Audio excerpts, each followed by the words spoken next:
Al-Fatihah.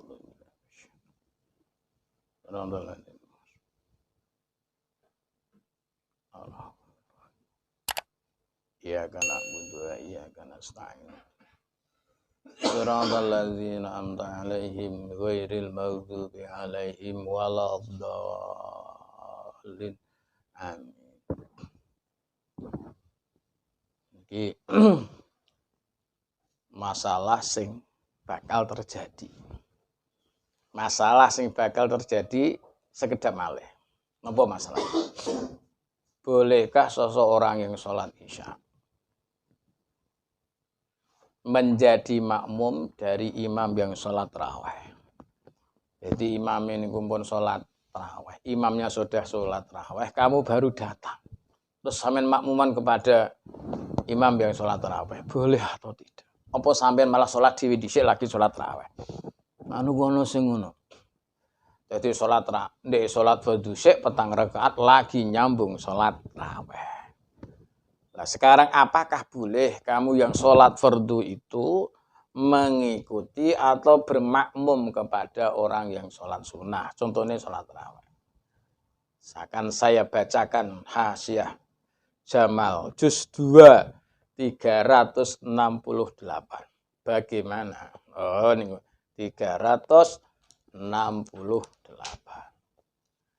Jadi kita ambil 368 niku iki jelas 68. Jadi ibarat ini apa? 300.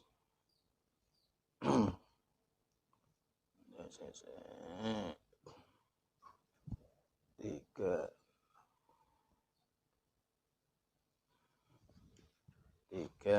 6.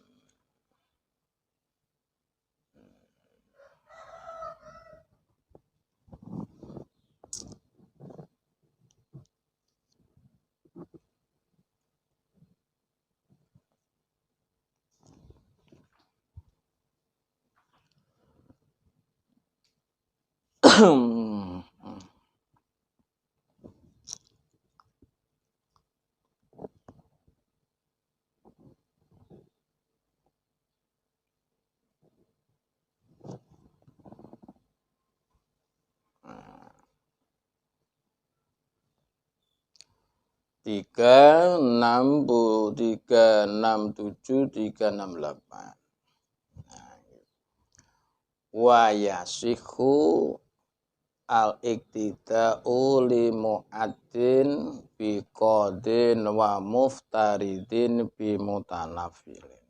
Nah, iku teng 68. Qaluhu wa muftaridin bi mutanafilin. Fatashihu al-isya'u khulfat tarawihi kama lawik tada fil duhri wa bisubhi fa idza sallamal imamu qoma liyutimma sholatahu wal aula lahu ismamuha munfarid. Jadi teng kitab Khasyiatul Jamal niku diterangke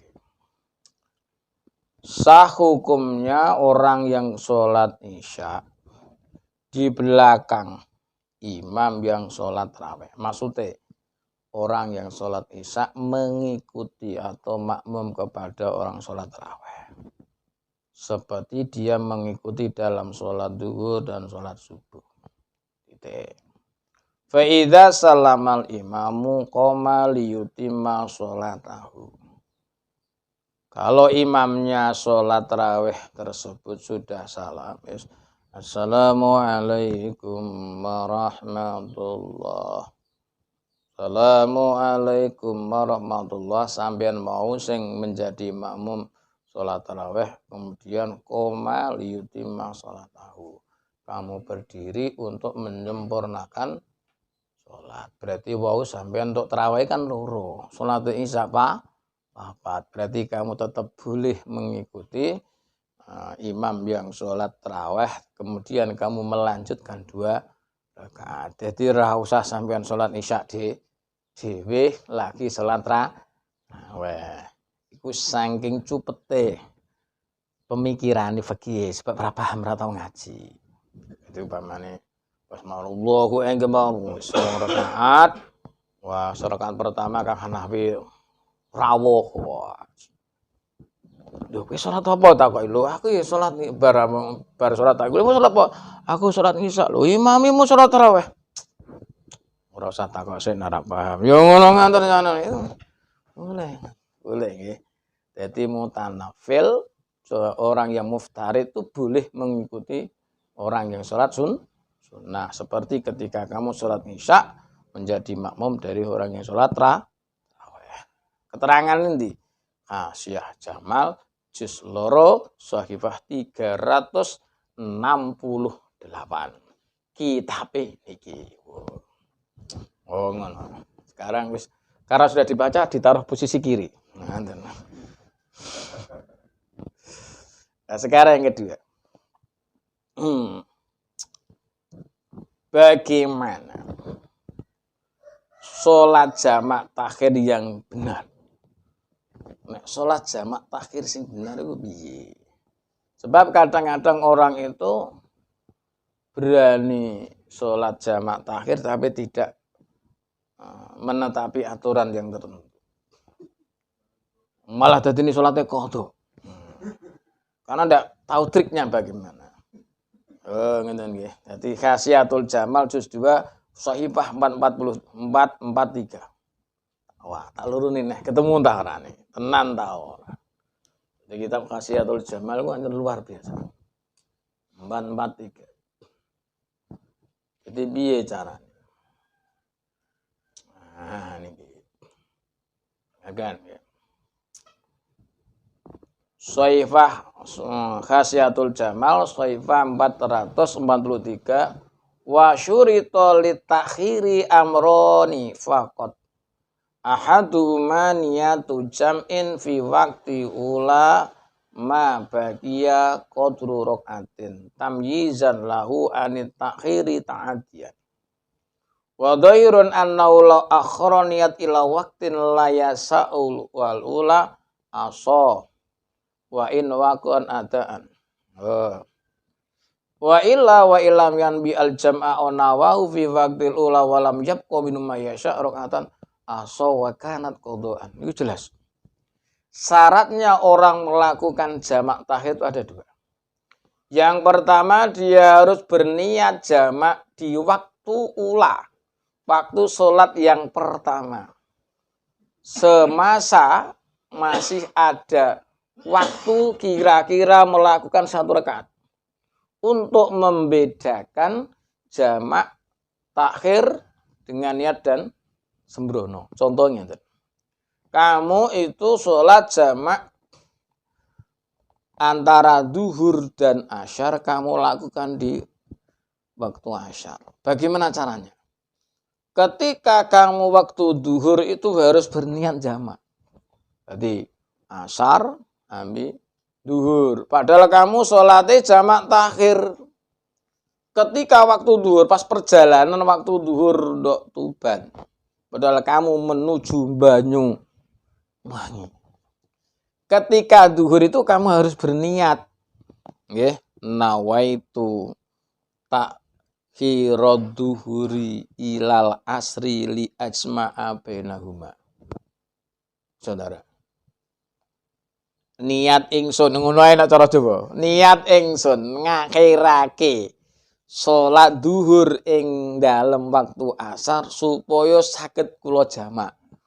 Harus gitu ketika waktu duhur.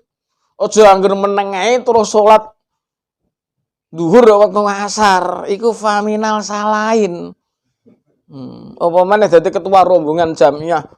Jamiah ziarah. Wah, nganggo wah, aku ini rita kewedi ndak ngisar sandingi sopir.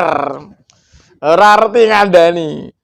Iki berarti anak buah dijegurno kesalahan. Nih ingat-ingat nih, ngene eling-eling. Jadi niyatu jam'in fi waqti ulama baqiya qadru rak'atin tamyizan lahu ani takhiri ta'dian supaya untuk membedakan bahwa itu jamak takhir yang kurang sembrono. Terus diteruskan wa dhahirun law anul akhara niat ila waqtin la yasul. Jika dia mengakhirkan niat sampai waktu tersebut tidak mampu untuk melakukan satu, tidak mampu untuk melakukan sholat yang pertama, maka dia maksiat. Tapi kapan dia masih niat berarti tetap sholatnya adalah ada. Wa ilam yanwi al jam'ah. Ketika duhur tadi waktu pertama dia tidak niat, di waktu ula maka dia termasuk orang yang maksiat. Dosa. Wakanat qodaan dan salate duhur asar tidak jamak tapi dihitung qodho. Kenapa? Dia tidak niat di waktu ula. Ini harus diingat-ingat. Bagi murid-muridku yang perjalanan jauh. Ojo malah ra salat. Harus pinter-pinter seperti itu. Jadi beda dengan orang yang tafakuh fiddin, belajar dengan yang tidak.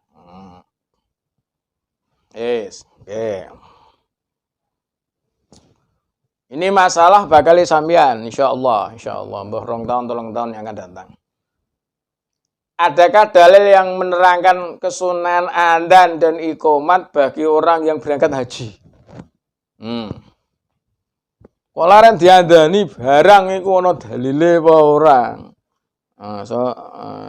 Fatah sing wis daftar haji, Mu'a sing wis daftar haji, Angkalik sing wis mbah daftar wae durung. Daftar haji. Lah niki sampai terus satu saat bakal nek ditangkoni. Kaya wong salat dianda. Dan ono mati baru. Nah. Nanti kita lihat ada atau tidak. Ono. Dia di kitab Bujairami alal Khatib Juz 2 Shahifah 49. Temenan ono ta ora? Ono ngeten iki. Pas nih. Jadi orang yang mau berangkat haji niku biasanya kan ono acara prosesi nih kok. Ape berangkat niku dipamitno. Keranten Bapak Fatah Abdul Haq menika tiyang biasa kula yakin gak ada kesalahan. Keranten bembongi manah mboten saged mboten kepawi matur piyambak kula ingkang makili Bapak Abdul Fatah Al Haq nyuwun pangapunten ingkang kathah kersa Bapak Ibu nggih. Kersa. Tapi aja saya apa awal niki ya Pak, wong ape mati. Lah terus ada nih, adakah keterangannya? Saya terangkan, nggih. Ini jenengan tulisi. Bakal lihat satu saat kamu akan ditanya. Wa yusanu al-adzanu wal iqamatu aidon khalfal musafiri. Dan disunahkan adzan dan iqamah di belakang orang yang bepergian. Maksudnya orang yang mau bepergian itu sunnah diadzani diqomati. Ora surat kok diadzani diqomati. Wa yusanu al-adzanu fi uduni dabatin sarisatin. Juga disunahkan beradzan di kuping hewan yang nakal. Duwe sapi ngono nakal.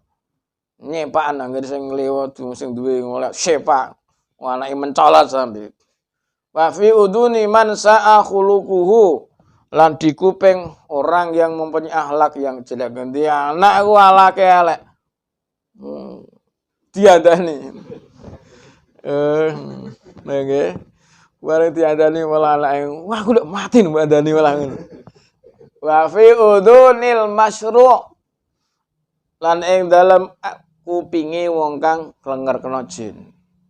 Oh niki ing kitab Bujairami alal Khatib Juz 2 Shahifah 49. Nah niki tadi masalah seperti ini sampean sudah jelas. Jadi satu saat ditanya seseorang itu kamu bisa memahaminya.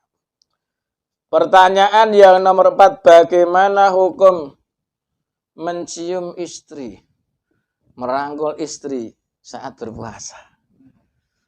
Bojone poso berwatus niki glowing. Nah, glowing ya Allah, ana cucur rak ngarepan. Nah, terus bagaimana melakukan ciuman di bulan Ramadan. Eling-eling aja nguyang-nguyang mong gue turun di bojo. Lihat di kitab Mughnil Muhtad juz 1 Shahifah 581. Wasaki kita Mughnil Muhtad, kitab-kitab andalan. Juz 1 581.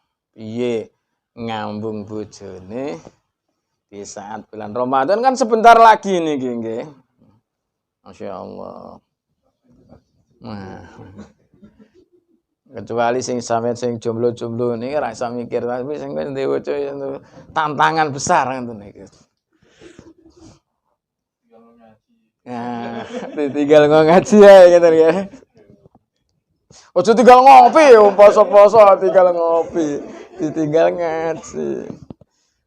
Wa tukrahu al-qiblatu fil fami aw ghairihi in harokat sahwatahu rajulan kana awi imra'atan kama huwa al-mutajah fil muhimmat bi khaisu yukhafu ma'ul jima' bil inzal wal mu'anaqatu wal lamsu wa nahwuhuma bila hailin kal qiblah bima dzukira. Dimakruhkan mencium.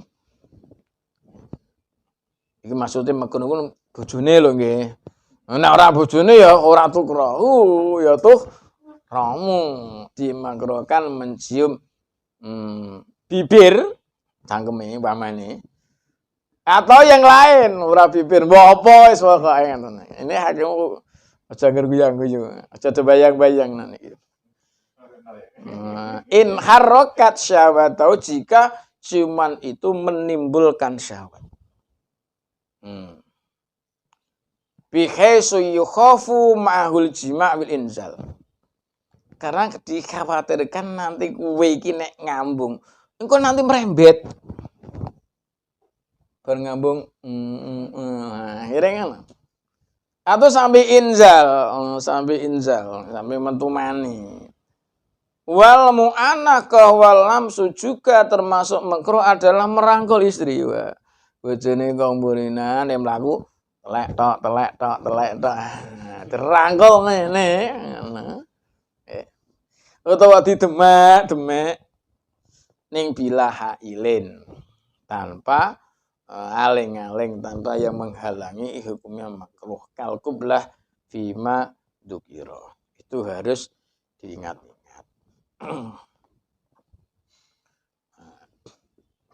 Contoh. Jadi perkara-perkara ngeten iki kadang-kadang kurang diperhatikan.